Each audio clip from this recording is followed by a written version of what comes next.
ஒரு பேச்சுவார்த்தை நடத்தினாலும் அந்த பில்ஸ் என்ன பண்ண மாட்டோம், நம்ம பாஸ் பண்ண மாட்டோம். ஏன்னா நம்ம வச்சு என்ன பண்ண போறோம், பொருளை விற்கிறதுக்கு தான் மொத்த வியாபாரி கிட்ட இருந்து வாங்கி சில்லறை வியாபாரம் பண்றோம் இல்லையா?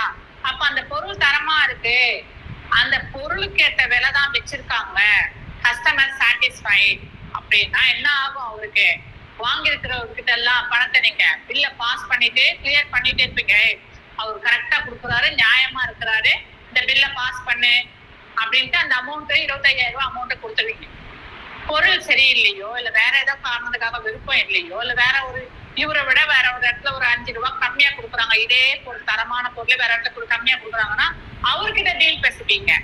இங்க கொடுக்க வேண்டிய இடத்த இவருக்கு அப்புறம் கொடுத்துக்கலாம் அப்படின்ட்டு இந்த மாதிரிலாம் பிசினஸ்ல நடக்கிற விவரத்தை சொல்றேன் நான். ஓகேங்களா? அவர்கிட்ட வேற ஒருத்தர்கிட்ட டீல் பேசிட்டு அவர்கிட்ட பணத்தை இனிஷியலா புதுசா ஆர்டர் பிடிக்கிறீங்க இல்லையா, இனிஷியலா அந்த 25,000 ரூபாய் கேஷ்